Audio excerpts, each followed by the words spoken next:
తెచ్చుకోవా, చదువుకోవాలి. సరేలే ప్రియా, అమ్మా ఎగ్జామ్స్ ఉన్నాయి, చదువుకుంటున్నావుగా? చదువుకుంటున్నాను. సరే చదువు.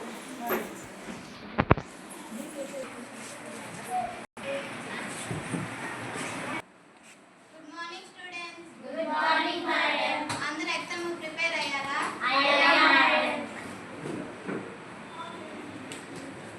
అమ్మా నువ్వు పేపర్ తీసుకో.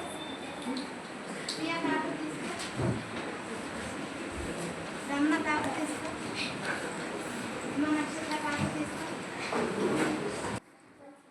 అందరూ ఎగ్జామ్ బాగా రాయండి.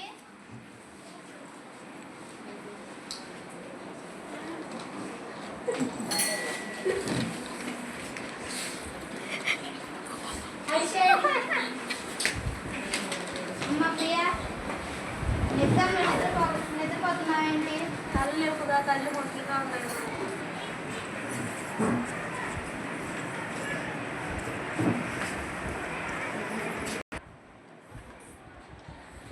ఏంటి ఎగ్జామ్ రాయకుండా నిద్రపోతున్నా? కళ్ళప్పుగా కళ్ళు మొట్లుగా ఉన్నాము. ఏం బాగా చదివావా ఏంటి? ఫోన్ చూసావా, చదువుకున్నావా? నిజం చెప్పు, చదువుకుంటే అలా నిద్రపోవాలి. ఎప్పుడైనా బాగా చదువుకున్న వాళ్ళు ఏం చేస్తారు, నేను మంచిగా ఎగ్జామ్ రాయాలి అని చెప్పి అనుకుంటారు. కానీ నీ వాళ్ళకి చూస్తుంటే అలా లేదే, రాత్రంతా బాగా ఫోన్ చూసినట్టుగా అనిపిస్తుంది నీ కళ్ళని. అలాగే ఉంది. సరే కూర్చో.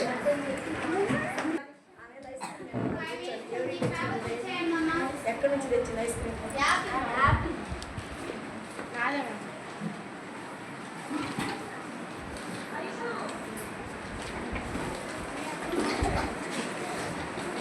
మా ప్రియా పేపర్ ఇవ్వు.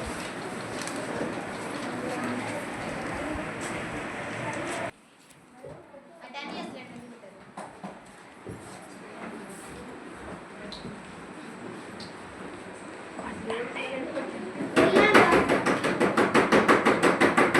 ఓకే స్టూడెంట్స్, అందరూ ఇంటికి వెళ్ళండి.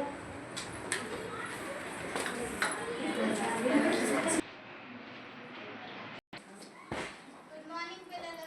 Good morning madam. మొన్న మీరు ఎగ్జామ్స్ రాశారు, ఎవరితో వచ్చి చెప్తా. ఎవరు వచ్చారు ఫస్ట్ కనుక్కోండి.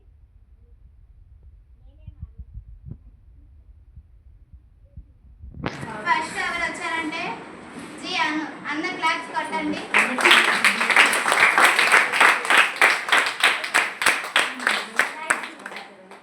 అమ్మ ప్రియా, ఎందుకు అంత డల్ అయిపోయావు? అందరిలో కంటే ఫెయిల్ అయింది నువ్వే. మళ్ళీ ఇది రిపీట్ కానీ మేడం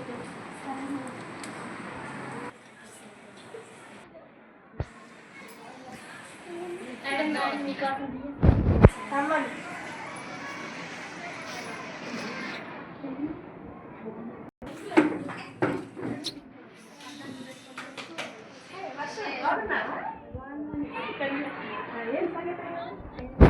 ఏంటి అసలు చాలా రోజుల నుంచి మాట్లాడట్లేదు, అందుకే మీ దగ్గరకు వచ్చాను. ఏం మెసేజ్ ఇవ్వకపోయేసరికి.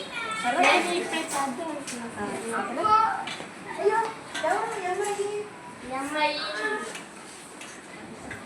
మా ఇంట్లో పని మనిషి. మీ ఇంట్లో పని మనిషా? ఒకసారి లేదు. అయ్యో తిను, అక్కడ స్కూల్లో చదువుకున్న అమ్మాయి కదా, ఏంటి ఇక్కడ పని చేస్తున్నావా? నేను ఇన్విజిలేషన్ కూడా వెళ్ళాను. ఆ రోజు బాగా నిద్రపోతా ఉంది ఎగ్జామ్ హాల్లో. నిద్రపోతున్నా ఏంటి అని అడిగితే తన్ను పని చెప్పింది. కానీ తర్వాత తెలిసింది నాకు, తిను బాగా ఫోన్ చూసి అలవాటు ఉంది. చూసావా, ఈ రోజు నువ్వు ఫోన్లు బాగా ఎడిక్ట్ అయ్యి ఎప్పుడు ఫోన్ చూస్తూ ఉండటం వల్ల ఈరోజు నువ్వు చదువు కోల్పోయి వేరే వాళ్ళ ఇళ్ళల్లో పనులు చేయాల్సిన పరిస్థితి ఏర్పడింది. అదే తల్లిదండ్రుల మాటిని నువ్వు ఫోన్ కనుక ఎక్కువగా చూడకుండా ఉంటే అప్పుడు నువ్వు మంచిగా చదువుకొని ఐఏఎస్ ఐపీఎస్ అనేవి చక్కగా రీచ్ అవ్వచ్చు. మీ క్లాసులో అను అనే అమ్మాయి ఉండాలి, బాగా చదివే అమ్మాయి. ఇప్పుడు అన్నయ్య ఏమైంది చూసావా? ఆ అమ్మాయికి ఫస్ట్ నుంచి కష్టం అంటే ఏంటో తెలుసు, వాళ్ళ అమ్మ కష్టం కూడా తెలుసు. కాబట్టి ఈరోజు అను అనే అమ్మాయి ఐఏఎస్ అయ్యింది. కానీ నువ్వేమయ్యావు, మీ తల్లిదండ్రుల గారాబంగా ఫోన్ ఇవ్వటం వల్ల ఫోన్ చూసుకొని చివరికి ఈరోజు వేరే వాళ్ళలో పనులు చేయడానికి సో మించిపోయింది. నువ్వు ఎక్కడ చదువు తెలుసుకొని ఈ పనులు మానేసి డిస్టెన్స్ అయినా కట్టుకొని మంచిగా ఎగ్జామ్ రాసి ఏదో ఒక చిన్న జాబ్ చేయడానికి ప్రయత్నించు. సరేనా? ఓకే. సో ఫోన్ చూడటం వల్ల నష్టాలు ఏంటి? చూడకుండా చదువు మీద శ్రద్ధ శ్రద్ధ పెట్టి చదవటం వల్ల ఉపయోగం ఏంటి అనేది చిన్న ప్రయత్నం ద్వారా స్టూడెంట్స్కి తెలియచేయాలని ఉద్దేశంగా చిన్న స్టెప్ చేసామంటే కానీ వేరే ఎవరిని ఉద్దేశించలేదు. సో పేరెంట్స్ అయిన మీరు కూడా మీ పిల్లలకి భోజనం ఆపేసి వాళ్ళు మంచిగా చదువుకునే విధంగా వాళ్ళకి మంచి పనులు చెప్పాలని ఆశిస్తున్నాను. మళ్ళీ ఒకసారి చెప్పు.